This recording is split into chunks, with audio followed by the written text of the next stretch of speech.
Assalamualaikum warahmatullahi wabarakatuh। दोस्तों, my name is Jamil Ahmed Khan and I welcome you all to my YouTube channel. दोस्तों, आज की इस वीडियो में हम लोग जानने वाले हैं सनातन टेक्सटाइल्स आईपीओ के बारे में एनालिसिस करेंगे और ये जानेंगे कि ये शरिया कंप्लाइंट है नहीं है, इसका बिज़नेस कैसा है, इसका रिव्यू करेंगे और मैं अपनी राय भी यहाँ पर रखूँगा। तो इस वीडियो को एंड तक ज़रूर देखना और ज़रूरतमंदों तक इसको पहुँचाना। तो let us begin our video. दोस्तों, अल्हम्दुलिल्लाह मैं आ चुका हूँ स्क्रीन पर और सबसे पहले हम जानेंगे बिज़नेस कंपनी का क्या है और ये हलाल है या हराम है। और दोस्तों, सनातन टेक्सटाइल्स अगर आप देखेंगे ये स्टार्ट हुई थी 2005 में और ये पॉलिस्टर यान मैन्युफैक्चर और global supplier of cotton yarn, यानी कि जो कपड़ा है गारमेंट्स है जिसमें कॉटन रहता, पॉलिस्टर रहता, तो ये सारे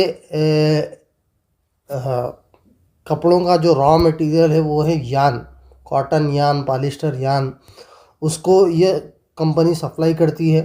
ठीक है, यानी कि एक सेंटेंस में अगर मैं बोलूँ तो ये जो है कपड़े बनाती है, कपड़े, टेक्सटाइल्स, खान और जो है कपड़े की खान वगैरह जो है पॉलिस्टर हो गया, कॉटन हो गया, तो ये सारी चीज़ें कंपनी मैन्युफैक्चर करती है। ठीक है, तो company has divided into 3 separate yarn businesses in verticals consisting of एक है polyester yarn, cotton yarn products and yarn for technical textiles and industrial users. यानी कि 3 कंपनी के वर्टिकल्स है, एक है पॉलिस्टर का, दूसरा है कॉटन का, तीसरा है वो वर्टिकल जहाँ पर ये कंपनी अपना टेक्सटाइल जो है दूसरे इंडस्ट्रीज़ जैसा कि हॉस्पिटल इंडस्ट्री है, मैनेजमेंट इंडस्ट्री है, उसको अपना टेक्सटाइल जो है सप्लाई करती है। जैसा कि हॉस्पिटल है, हॉस्पिटल में आपको जो है बेड्स के वास्ते बेडशीट्स होना,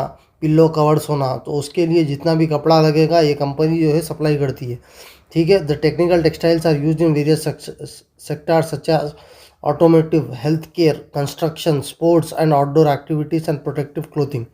ठीक है, तो ये सारी चीज़ें थी। और कंपनी जो है, कंपनी के 3200 active varieties of yarn products है और कंपनी के more than 45,000 stock keeping units है। और company as of June 30, 2024 company जो है 14, 27 और 29 कंट्रीज़ को अपना सनातन टेक्सटाइल्स का एक्सपोर्ट कर चुकी है। ठीक है, स्पेशली इन लोगों के क्लाइंट्स कहाँ से आते, 7 कंट्रीज से, जैसा कि India, Argentina, Singapore, Germany, Greece, Canada and Israel. तो ये कंपनी के बारे में था। अब आते हैं कंपनी के आईपीओ डिटेल्स पे। तो अगर आप यहाँ देखेंगे कंपनी के आईपीओ डिटेल्स, तो ये कंपनी का आईपीओ ऑलरेडी शुरू हो चुका है। Monday is the last date to apply और आपको अलॉटमेंट जो है 26 को या अलॉट हुआ तो होता है तो 26 को, नहीं होता है तो रिफंड 26 को मिल जाएगा। और लिस्टिंग उसको नेक्स्ट फ्राइडे यानी कि 27 दिसंबर को ये लिस्ट हो जाएगा। और इसका कट ऑफ टाइम जो है दिसंबर 23 5 बजे तक आप ये आईपीओ में अप्लाई कर सकते हैं। ये आईपीओ का फेस वैल्यू है 10 रुपीज़ पर शेयर और इसका प्राइस रहेगा 305 टू 321 रुपीज़ और एक लॉट में आपको 46 शेयर्स मिलेंगे। और टोटल इश्यू साइज़ है, यानी कि ये आईपीओ है 550 करोड़ का, जिसमें से फ्रेश इश्यू 400 करोड़ है और ऑफर फॉर सेल 150 करोड़ है। इसका मतलब 400 करोड़ कंपनी के फलाह व बहबूद के लिए जाएंगे और 150 करोड़ जो है कंपनी के जितने भी प्रमोटर्स है वो लेके जाएंगे अपने घर को। और लिस्टिंग दोनों एक्सचेंजेस बीएसई में भी एनएसई में भी होगा। ठीक है गाइस, अब आते हैं कंपनी के फाइनेंशियल्स पे। How company is performing as per the business. ठीक है, अगर आप देखेंगे इसके एसेट्स 2022 से 2024 तक बढ़े हैं, 1700 करोड़ से 2200 करोड़ तक पहुँचे हैं। लेकिन अगर आप देखेंगे रेवेन्यू 3200 करोड़ से घटकर 2900 करोड़ हो चुका है। और इसका प्रॉफिट भी जो है आधा को आधा घट गया, 355 करोड़ 2022 में प्रॉफिट निकालती थी और जो है अब 2024 का जो लेटेस्ट डेटा है उसमें 133 करोड़ का प्रॉफिट आफ्टर टैक्स ये कंपनी ने कमाया है। सिंस ये पूरा साल मुकम्मल नहीं हुआ इसीलिए हम ये डेटा को नहीं ले रहे, हम सिर्फ और सिर्फ ये डेटा को देख रहे हैं।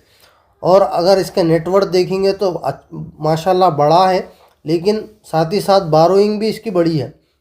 अगर आप बारोइंग देखेंगे 378.19 करोड़ मार्च 2022 में इसकी बारोइंग थी, कर्जा था इसको, वो जाके अब 30 जून 2024 को 644 करोड़ हो गया। तो फाइनेंशियल एतबार से अगर आप देखेंगे, बिज़नेस के एतबार से, कारोबार के एतबार से कंपनी अच्छा नहीं कर रही। इसके प्रॉफिट्स भी धीरे धीरे डिक्लाइन हो रहे, बारोइंग इसकी, कर्जा इसके कंपनी के साथ बढ़ रहा, और प्रॉफिट्स और रेवेन्यू भी कंपनी के घट रहे। ठीक है, तो रेवेन्यू घटना अच्छी निशानी नहीं है, प्रॉफिट्स घटना अच्छी निशानी नहीं है, कर्जा बढ़ना अच्छी निशानी बिल्कुल भी नहीं है। ठीक है, तो यहाँ पर अगर आप देखेंगे रेवेन्यू डिक्रीज बाय -11% और profit after tax drop by -12% between the financial year ending with March 31, 2024 to March 31, 2023। ठीक है, ये 2 साल के बीच में कंपनी के प्रॉफिट्स बहुत ज़्यादा डिक्लाइन हुए, रेवेन्यू भी बहुत ज़्यादा डिक्लाइन हुआ। तो ये एक अच्छा साइन नहीं है कंपनी के वास्ते। ठीक है, और इसके की परफॉर्मेंस इंडिकेटर्स भी दोस्तों उतने अच्छे नहीं हैं, उतने अच्छे क्या अच्छे नहीं हैं। जाहिर सी बात है, हम 20% के अबोव देखते, एटलीस्ट 20% नहीं तो नहीं 15% के अबोव तो देखते। ROE ROC तो इन्हें दोनों में भी मैच नहीं कर रहा। ROE 11% है, ROC 11.80% है।